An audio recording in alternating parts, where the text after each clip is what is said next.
قدر اولاد کیسی ہو جاتی ہے. ارے ہم لوگ اچھے لوگ نہیں ہیں. ہم لوگوں نے ماں باپ کو پہچانا نہیں ہے. اگر ہم ماں باپ کو پہچانتے تو آج مسلمانوں کے ممالک میں اولڈ ہاؤس نہیں ہوتے. بوڑھے ماں باپ وہاں پر اپنے اولادوں کو دیکھنے کے لیے ترستے نہیں. آج بوڑھے ماں باپ ترستے, شادیاں کروا دیتے کہ اولاد الگ ہو جائے, مگر یہ شادی کے بعد بیوی بچوں کی محبت میں اتنی گم ہو جاتی ہے کہ اس کو ماں باپ کی قدر و منزلت نہیں دیتی. ماں باپ کا ادب و احترام باقی نہیں رہتی, ان کی خوشیاں باقی نہیں رہتی. کبھی کوئی چیز ماں باپ کے لیے لے بھی نہیں جاتے کہ ابا یہ آپ کے لیے لایا ہوں, خوش ہو جاؤ.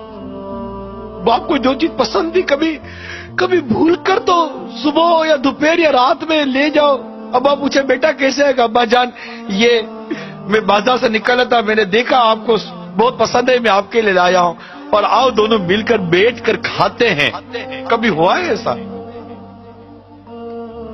باپ جب نکلتا تھا تو آپ کی پسند کا پھل لاتا تھا کہ میرے بیٹے کو آم پسند ہے.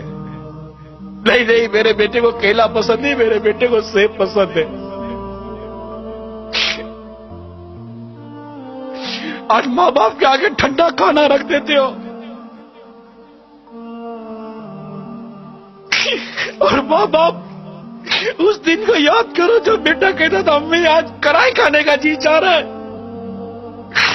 ماں کی طبیعت ٹھیک ہو یا نہ ہو تم کڑھائی پکا کر کھلاتی تھی.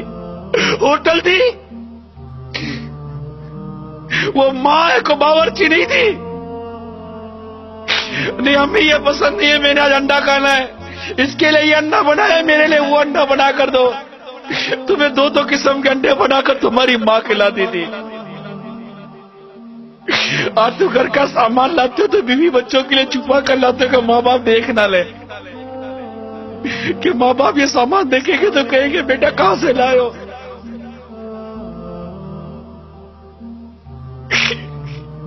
ارے ایسا سلوک تو مت کرو ماں باپ کے ساتھ. تمہارے ماں باپ ہیں, ان سے محبت کرنا سیکھو, ان سے پیار کرنا سیکھو. تمہاری ایک چیخ کی پکار سن کر ماں باپ کا دل دہل جاتا تھا, دوڑتے ہوئے بھاگتے تھے.